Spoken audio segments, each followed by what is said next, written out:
Listen, this habit of yours, as soon as you accomplish anything, even the slightest joy, you become anxious to share it with someone. This habit is not ordinary. It reveals a deep weakness within you. You think you're sharing your joy, but in reality, you lay your joy bare, and what is exposed remains unprotected. Yeah, humans are very delicate. They appear tough on the surface, but they are very fragile within. Their joys are like glass. The slightest stumble, and they crack. But what do? As soon as something good happens in life, you put it into words, start showing it off, start telling it as if you don't know how to stay within. I'm not telling you that the world is evil. I'm not saying that every seeing eye is an enemy. But I am definitely saying that not every eye is pure. Not every gaze holds love. Some gazes are empty, and an empty mind is very dangerous. An empty mind compares. An empty mind burns. An empty mind stings. The gaze is not magic. The evil eye is not a magic spell. It is the touch of consciousness. When someone looks at you, they don't just look at you. They touch you with their inner state. If they lack contentment, their gaze will be poisoned. If they possess incompleteness, their gaze will be scratching you with your own happiness stand before that gaze. Think about it. When you sow a seed, do you show it to everyone? When it's conceived, is it announced that day? What is immature needs darkness, silence. It withers quickly in the light. But the human mind is strange. It is deeply afraid. It feels that if it doesn't express itself, its happiness will remain incomplete. Just as happiness requires proof, witnesses, applause, where does this demand come from? This demand comes from an inner emptiness. The day you become complete from within, you will learn to remain silent. The evil eye strikes when you are open. The evil eye strikes when you are not standing within yourself. The evil eye occurs when you depend on external approval. Because the person who seeks external approval also accepts external hurt. Understand carefully. You tell someone about your happiness. The other person smiles. They say, it's great. But something else is going on inside. Comparison arises within them. They question why they don't have this. They feel inferior. And this feeling enters your life through their eyes. This isn't a deliberate act. It happens unconsciously. That's why it's even more dangerous. Because it's easy to avoid someone who intentionally causes harm. Someone who unintentionally hurts.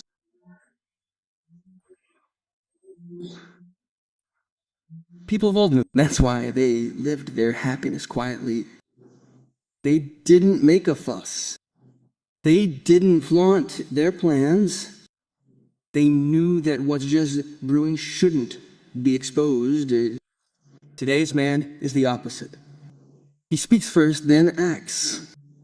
He shows first, then lives. And when something breaks, he says it's been affected by an evil eye.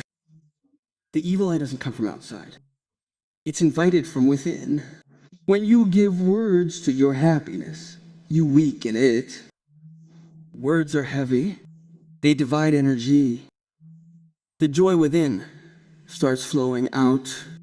That's why you might have noticed that one day you feel great, and you tell everyone.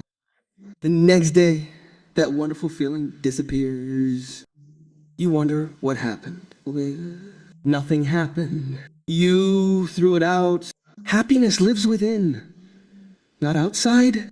It's very important to understand that silence is not pressure. Silence is not fear. Silence is awareness. Silence is security. Silence is self-respect. A person who can hide their happiness is not weak. They are very strong. Only a weak person shows it. Only a weak person tells it. A strong person wins. When you are happy within, you don't need to express it. There is a stillness in your eyes. There is a peace on your face. That is enough. There is no need to say anything more. But you even reveal your plans. The work hasn't even begun, and you're making the announcement.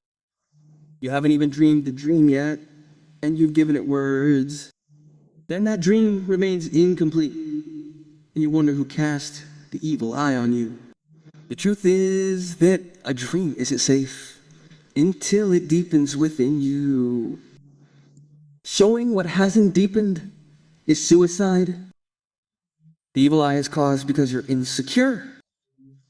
The evil eye is caused because you haven't settled within. The evil eye is caused because you're looking outside. The day you stand within yourself, even 1,000 eyes won't be able to touch you.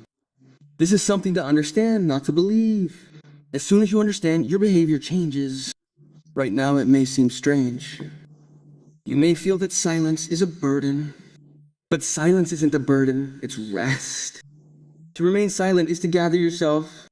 To remain silent is to protect your life. A person who speaks a lot is very scattered. A person who speaks little gathers within, and what has already gathered cannot be touched by the eye. Remember this first principle. Hide what is still fragile. Protect what is still growing from the noise. Let what is still within remain within. This is where the journey of understanding begins. Avoiding the gaze doesn't mean you live in fear. Avoiding the gaze means becoming so stable within yourself that your happiness no longer needs the outside air. You must have noticed that an unripe fruit remains hidden among the leaves of a tree. The sun doesn't touch it directly. The wind can't shake it. But when that same fruit ripens, it falls on its own. Then there's no need to hide it. No gaze can harm it because it has now matured. Human happiness is like this. To show happiness that is still unripe is to destroy it with your own hands. But why do you do this? Why can't you hide your happiness? Because you feel that if you don't express it, it won't be true. You feel that if no one sees, hears, or appreciates it, it's as if it never happened. This is a very deep illness. This illness is about seeking external validation. The day you realize that your happiness needs no witnesses, the effect of the evil eye ends. Remember, the biggest door to the evil eye is your tongue. You speak, and in that very moment, you release the energy within you. Words aren't just information. Words carry your consciousness. When you share your happiness with someone, you give them a part of your consciousness. And not everyone can handle that. Some people listen, but something else is going on inside. Jealousy arises within them, even if they don't acknowledge it. Comparison arises within them. They may smile and congratulate. All this is not visible from the outside, but it happens within. And that inner turmoil touches your life through your gaze. So understand that hiding is not deception. Hiding is not a lie. Hiding is self-defense. When you hide your happiness, you're not taking anything from anyone. You're simply giving it time to ripen within you. What is ripe, no one can spoil it. In ancient times, people spoke less. It wasn't because they had nothing to say. It was because they knew that the unnecessary wasn't worth speaking. They knew it wasn't wise to reveal every truth. Today, you lay everything bare, your plans, your relationships, your joys, your achievements, and then you ask why everything goes wrong. Have you ever noticed? When love is new, it's so fragile. If you start sharing it with everyone, it becomes overwhelming. People's opinions, people's questions, people's comparisons, all of this begins to overwhelm that love. And slowly, that love dies. Then you say someone cast an evil eye on you. It wasn't an evil eye, but you left it open. What is kept within endures. What is thrown out breaks. Silence is valuable because energy isn't dispersed in silence. In silence you gather. In silence you gather your inner strength. But remember, silence doesn't mean you create internal pressure. Silence doesn't mean you live in suffocation. Silence means living without expressing. The day you master this art, a wonderful stillness comes into your life. You no longer worry about what others will think. You no longer fear what others will see. You no longer need anyone to accept you, because now you have accepted yourself. The gaze works when there is emptiness within you. When there is a question within you. Am I right? Am I successful? Am I happy? This question turns you outward, and what is outside is what can hurt you. A person who is at peace within can remain silent. A person who is afraid within speaks. So I am not telling you to hide from the world. I am telling you to connect with your inner self. When you connect with your inner self, every external vision weakens and dims. You must have noticed that some people have everything yet they do not show it. And some people have nothing yet they show it a lot. This difference is not in things. This difference is of consciousness. One who has contentment within can remain silent. One who has discontentment within makes noise. And noise is always an invitation. Noise is always a call. Don't invite the gaze. When you are doing something good, let it ripen within. When you are experiencing joy, let it expand within. When you are experiencing peace, don't confine it to words. Words are small. Peace is vast. Don't put into words what is greater than words. Also understand that sometimes your own gaze becomes heavy. When you repeat your joy again and again, when you think about it again and again, you burden it. The natural flow within stops. Naturalness resides in silence. Naturalness does not exist in display. That is why a person who wants to live life naturally has to learn to remain silent. He doesn't have to trumpet his achievements. He doesn't have to prove his happiness. He knows that what has happened has happened. Whether someone knows or doesn't know something doesn't diminish it. Once you understand this, the fear of the gaze disappears.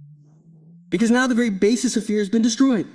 You remain silent, but remain awake within. You hide, but not out of fear, but out of understanding. You speak less, but live deeply within. This is balance. This is security. Now, understand this last point very calmly. The ultimate solution to avoiding the gaze is not to hide. The ultimate solution to avoiding the gaze is to become so deep within that no external gaze can touch you. In the beginning, remaining silent is a practice. But eventually, remaining silent becomes second nature. Then you don't try. Then you naturally speak less. Then you don't even remember what to say and what not to say, because the need to express from within disappears. This is a huge transformation. When you become stable within, the principle of the gaze automatically becomes ineffective, because the gaze always works on the surface. What harm can the movement of the surface do to one who has sunk deep? Think of the ocean. There are waves, storms, and noise above, But deep down, everything is calm. Your life can be like that too. When you learn to live your happiness within, then, whether anyone sees it outside or not, nothing within you stirs. Then your happiness no longer depends on anyone's gaze. Then your peace no longer needs anyone's approval. The gaze affects where there is ego, where there is a desire to show off, where there is a hunger for comparison. The day you realize that your life is not a display, the gaze's game ends. The biggest crisis in today's world is that everyone is preoccupied with being seen. There is no time to live. People experience less. They make more statements. They delve within less. They run more outside. And those who run outside get tired. Those who run outside break. The person who has made silence their friend gradually becomes invisible. Being invisible does not mean that they hide. Being invisible means that they are not unnecessarily visible. He is present only where he is needed, unweighed. Such a person cannot be looked at because the eye craves noise, the eye craves glitter, the eye craves declaration. In silence, the gaze wanders. This is why people don't even cast an evil eye on someone who is very simple, very at ease, because there is nothing to grasp there. There is no ego, no display, no comparison. You must have seen an ordinary man, an ordinary life, an ordinary behavior, but a deep peace within. No one is jealous of him. No one is bothered by him, because he doesn't challenge anyone. He doesn't belittle anyone. The gaze always goes where it feels challenged. So if you want your life to be safe, don't make your happiness a challenge. Don't make it a declaration. Don't make it a subject of comparison. Transform what you have into gratitude, not display. Gratitude is within. Display is external. When you are grateful, you bow down. When you display, you become arrogant, and arrogance always breaks. Gradually, you will also notice that when you reveal less, people interfere less. When you show less, people ask fewer questions. When you speak less, people listen to you more. There is a wonderful dignity in silence, a dignity that protects you. This dignity makes you strong. This dignity makes you independent. Then you don't worry about who is seeing what. Then you don't worry about who will say what. Then you simply live. And whoever is living is safe. The greatest power of the gaze is your fear. The gaze becomes ineffective as soon as fear is removed. When you stop being afraid, when you stop proving, when you stop showing, life automatically becomes balanced. You no longer need any measures. You no longer need any protective shield. You yourself become the shield. Remember, keep happiness within, it will increase. Keep happiness outside, it will decrease. Only he who stays within is rich. He who wanders outside is poor. This is the ultimate formula for avoiding the gaze. Go so deep within that no outside touch can touch you. Then, whether the world sees it or not, your peace will remain unshakable. Your joy will remain unshakable. And that is true victory.